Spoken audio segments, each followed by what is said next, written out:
She spent her life healing the planet, until she discovered her research was funded by the company destroying it. Now, Dr. Rebecca Mitchell must choose: protect the legacy of a father who built an empire of lies, or expose the truth and risk losing everything, including herself. Rebecca Mitchell had always believed that life, like chemistry, obeyed strict principles: reactants in, predictable results out.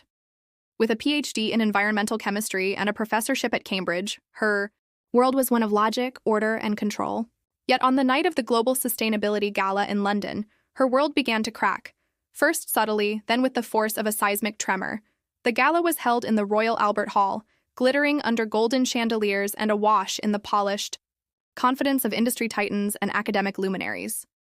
Rebecca stood stiffly in an emerald silk gown, her thick auburn hair swept back in a low chignon. Her name had just been announced. Winner of the International Award for Sustainable Innovation in Chemistry. A standing ovation roared through the hall. Cameras flashed. Applause thundered. And yet, her breath hitched, not out of pride, but fears. She walked to the stage. She felt the burn of 100 eyes. Her award-winning research into bioremediative catalysts, a new way to neutralize heavy metal contamination, had already shifted environmental policies in 5 countries. But tonight, something felt wrong. It wasn't the weight of acclaim. It was the email she'd received that morning, from an anonymous account. Just one line. Did you know Mosaic Fertilizers funds the grant that awarded your prize? You should look deeper. Mosaic Fertilizers. A name Rebecca hadn't heard in almost 2 decades, because it belonged to her father's empire. Rebecca hadn't seen Edward Mitchell since she was 19. That summer, she was rejected from every Ivy League school she applied to. Her father's disappointment was volcanic. When she told him she was enrolling in a local community college to work her way back up, he disowned her on the spot. You've disgraced the family name. You want to be ordinary on your own, he had growled. Her mother, Clara Mitchell, didn't protest, just stood behind her father like a marble statue. Rebecca packed her things and never looked back. She worked 3 jobs, graduated summa cum laude, earned a PhD from Oxford, and built a name in green chemistry from scratch. Never a penny from the Mitchells. Never a phone call. Never a word. So why now? The award's grant, $2 million, was to be split between her research lab and a new educational outreach program she had proposed. When the MC handed her the glass prism-shaped trophy, she smiled tightly, hiding the chill in her chest. She stepped to the microphone, scanning the crowd. Then she saw her mother. Clara Mitchell stood near the back, silver hair coiled like a crown, wrapped in an icy blue shawl. Her eyes locked on Rebecca's. No smile. No nod. Just a piercing, measured gaze. Rebecca faltered. I dedicate this award to every student who thought they weren't enough. To those who started from nowhere. Science belongs to everyone, not just those born into privilege. Polite applause. Rebecca stepped down and headed backstage, ignoring the congratulatory buzz. Her pulse pounded. That night, she didn't go to the gala after-party. She returned to her flat in Cambridge, opened her laptop, and began digging. It didn't take long.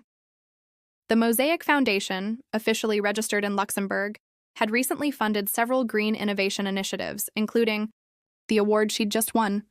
The foundation's board listed 3 people. One was Clara Mitchell. Her mother had engineered this. Why?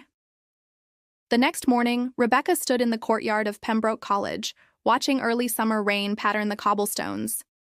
Her mentee, Sarah Patel, approached holding 2 coffees. Big night, Sarah said, handing her one. Bigger questions? Rebecca replied. Sarah tilted her head. You okay? Rebecca didn't answer. Her phone buzzed. Another email, same anonymous address. It wasn't just your mother. Your whole lab is compromised. Follow the money. Her heart dropped. She turned to Sarah. I need access to our grant disbursement logs. Confidentially. Sarah blinked. You think there's fraud? I don't know what I think. Yet. Over the next week, Rebecca worked late every night, cross-referencing transfers, scanning legal documents, and tracing shell companies. The trail was complex, but she was a chemist. Patterns emerged. Her lab's funding hadn't just come from the Mosaic Foundation. Several contracts had been routed through third parties, firms with connections to industries responsible for toxic dumping in Southeast Asia. Her research was being used to greenwash the reputations of the very corporations she had spent her life fighting. Betrayal dripped like acid into her veins. She stormed into her department dean's office. "Did you know who funded our award?" Dean Hargrave looked startled. "We received due diligence reports. Everything cleared." "Why?" "Because it's a lie. My research is being hijacked by the same corporations poisoning the planet." Hargrave sighed. "Rebecca, be careful. These are powerful people." She glared. "So I should shut up and smile with a trophy in my hand?" The news broke 2 days later. Cambridge Chemists Award tied to industrial greenwashing scandal. Anonymous. Leaks, financial documents, boardroom screenshots. All were posted on a whistleblower site. Rebecca's name was everywhere. Some hailed her as a hero. Others accused her of hypocrisy. Then came the subpoena. The UK Parliament's Environmental Ethics Committee summoned her to testify. She wasn't ready. Not until she got answers from the source. Rebecca flew to Zurich, where Mosaic Fertilizers' European headquarters were located. She used her credentials to schedule a research visit to their innovation lab. The receptionist didn't blink. Her mother had ensured the doors would open. Inside, she found more than she expected. A confidential project, Project Eden, aimed at introducing her catalyst to sites in Indonesia. Not to clean, but to mask. The catalyst, when paired with specific surfactants, could bond with heavy metals to form superficially neutral compounds, safe in labs, but unstable in tropical conditions. It would appear like remediation, temporarily. Long enough for PR. Afterward, the toxins would return. She took photos, notes, documents, and then a voice behind her. "Still the curious one?" Rebecca turned. Her mother. Clara stood in the doorway, arms crossed. "You shouldn't be here," she said. "Neither should you." Clara exhaled. "I was trying to protect you." Rebecca laughed bitterly. "By tying my name to environmental fraud?" "You're brilliant, Rebecca. But brilliance doesn't keep wolves at bay. I needed to shield your work." "By laundering it through Dad's company?" Clara stepped closer. Her voice dropped. "Your father is dying. Terminal cancer. He wanted to make amends with £2 million and a lie. He's trying in the only way he knows, and I wanted you to have his protection, even if you hate him, even if you hate me." Rebecca's hands trembled. "I don't need his money or your protection. I need truth." "Then take it, but be ready. Truth has a price." Back in London, Rebecca released everything. Her lab resigned from all Mosaic-linked grants. She published a public exposé, detailing the misuse of her research and the consequences of scientific manipulation by corporations. The backlash was immediate. Funding offers vanished. Speaking engagements canceled. Trolls flooded her inbox. But her students stayed. Her community rallied. And weeks later, an independent investigative panel cleared her of wrongdoing. Instead, they opened inquiries into Mosaic Fertilizers and its affiliates. The final blow came during a live broadcast of Parliament's environmental hearings. Rebecca sat poised before the committee. "Dr. Mitchell, do you believe scientists must resist co-optation by powerful interests?" She looked directly into the camera. "Yes, because science isn't just about data. It's about integrity. And integrity doesn't bend to money." In that moment, she wasn't the daughter of tycoons. She was Rebecca Mitchell, scientist, survivor, and sentinel of truth. But behind the scenes, a deeper conspiracy stirred, one her parents had only hinted at. The air in Cambridge had grown colder. In the days that followed the gala, Rebecca Mitchell found herself walking the long stone paths of Trinity Gardens, with a storm of emotions echoing in her chest. The serenity of the ancient college walls clashed violently with the chaos surging in her life. The files delivered by Marcus, the quietly persistent journalist, had sent her world careening. Data charts, internal memos, satellite images of scorched farmlands, and a series of emails exposing corrupt partnerships and scientific manipulations by Mosaic Fertilizers made the truth undeniable. Her research on sustainable alternatives had, ironically, been used as a cover to help the company greenwash their image, while their subsidiaries continued to devastate ecosystems across the global south. Rebecca stared at the brittle leaves beneath her boots. Her research, her accolades, her career, it all felt like ashes. "I found something else," Marcus had said over a secure signal call. Rebecca sat at her kitchen table surrounded by the files. "I'm not sure I want to know." "You do," he answered. "You'll want to meet her, the woman who first leaked the satellite images of the toxic runoff in Kenya. Her name's Dahlia Nayarai. She used to work as a chemist for the Nairobi facility." Rebecca's breath caught. "She's willing to talk?" "She's scared.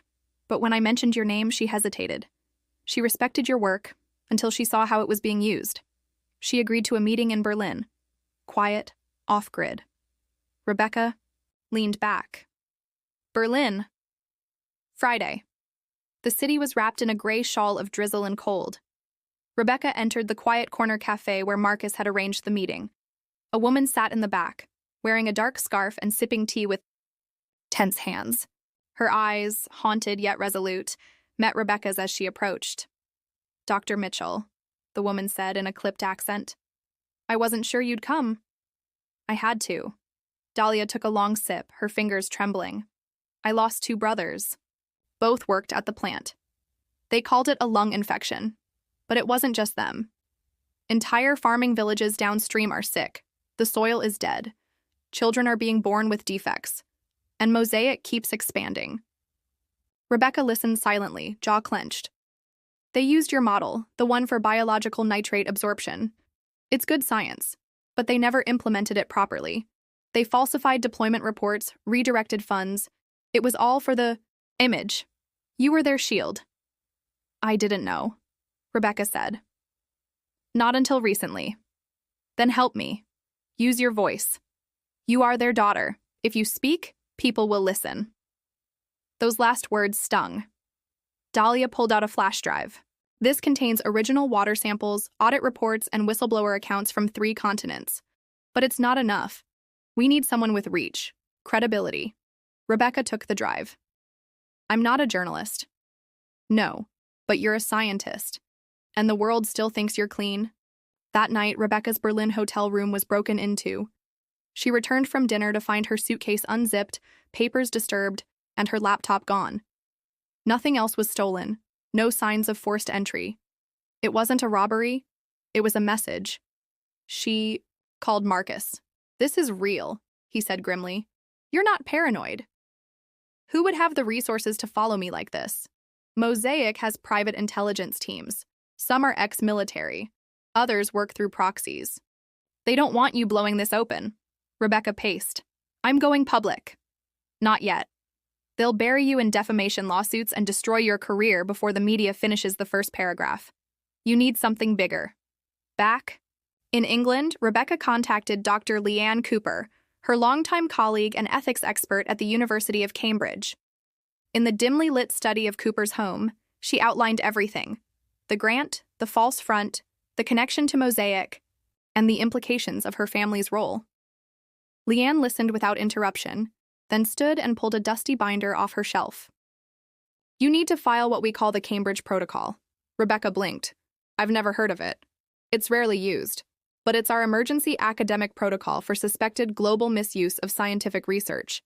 It triggers an immediate, independent investigation: academic, legal, and financial. It also places the whistleblower under temporary institutional protection. And if they try to shut it down, they'll have to fight the University of Cambridge in open court." Rebecca clutched the flash drive. "Let's do it." In the weeks that followed, events unfolded with terrifying velocity. Dahlia's files were verified.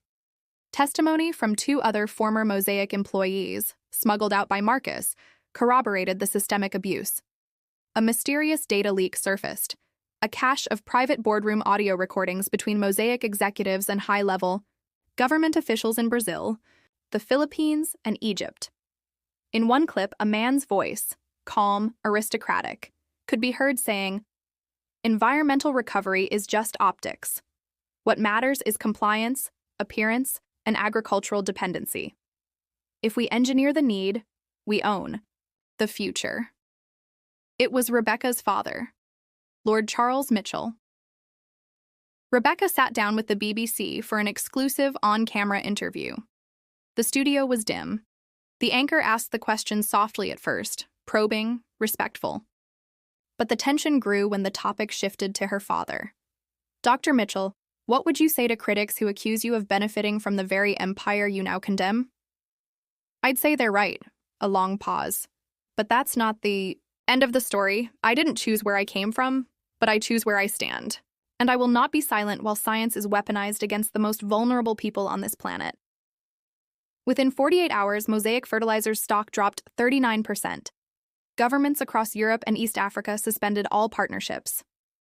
Several board members resigned. Investigations were launched. Interpol issued provisional inquiries. But the Mitchells were not quiet. Her mother, Eleanor, took to social media, calling her daughter's actions a betrayal of the family and the legacy of scientific enterprise. Her father, ever the strategist, responded with legal venom. A public statement declared, "My daughter's unfounded accusations are a tragic consequence of ideological radicalism, not evidence."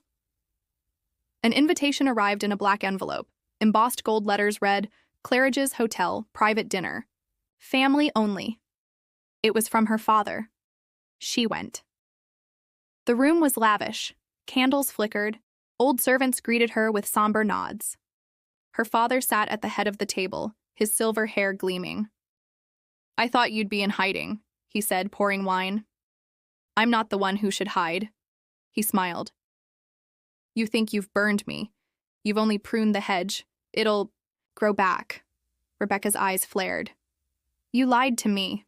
You used me. I protected you. You think your rise was organic? Every grant, every opportunity.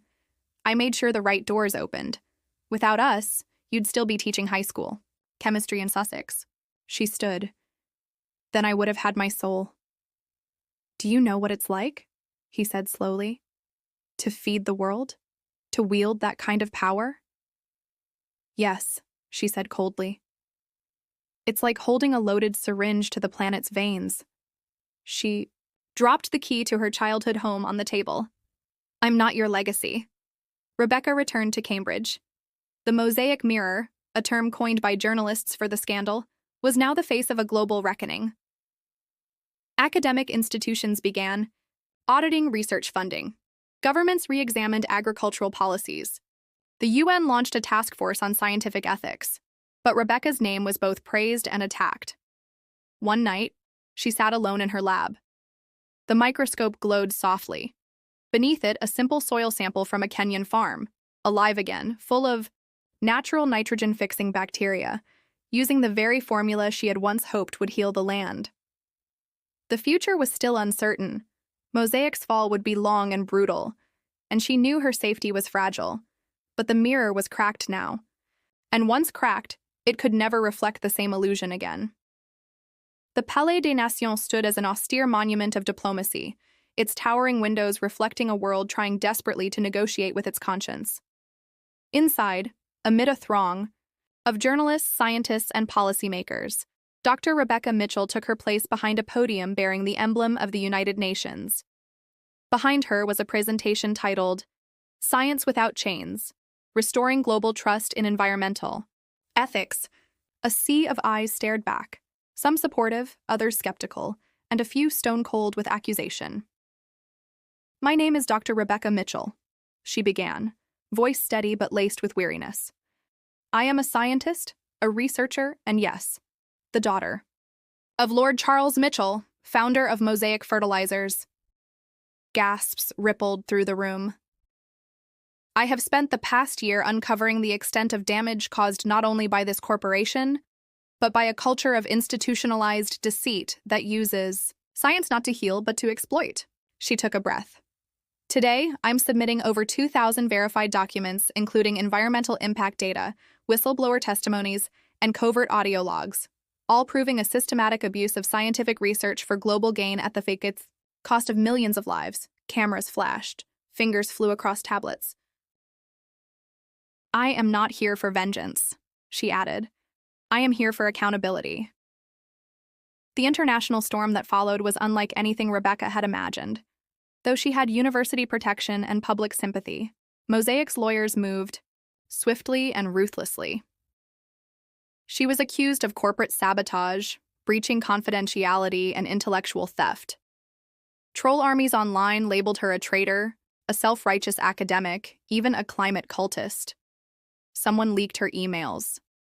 One night, a brick shattered her flat's window, wrapped in a note that read, "Blood stays in the family." She began wearing sunglasses in public, avoided speaking engagements unless guarded, and had security installed at her lab. But none of it stopped her. 2 months after Geneva, the first real blow hit Mosaic. The UK Parliament, under public and scientific pressure, revoked Mosaic's subsidies. France, Germany, and Canada followed. Their African and South American offices were frozen. The Environmental Crimes Tribunal opened a case for crimes against ecology and willful environmental exploitation. One of the most damning testimonies came from Dalia Nirai, brought to The Hague under protection. In her recorded statement, she said, "We do not hate science. We hate that it was used against us. We hate that we were data points, casualties in a spreadsheet." Rebecca watched the testimony alone in her darkened office, tears quietly rolling down her cheeks. An envelope arrived in the mail. No name, no return address. Inside was a single handwritten note. "Rebecca, you were always stronger than we. He says you ruined everything. I think you saved something instead. I'm leaving him. Finally. I'll be in Provence if you ever want to talk." Mother Rebecca held the letter to her chest for a long time, unsure whether to cry or scream. Instead of running, Rebecca built something, using what remained of her reputation, and a growing coalition of activists, academics, and displaced communities.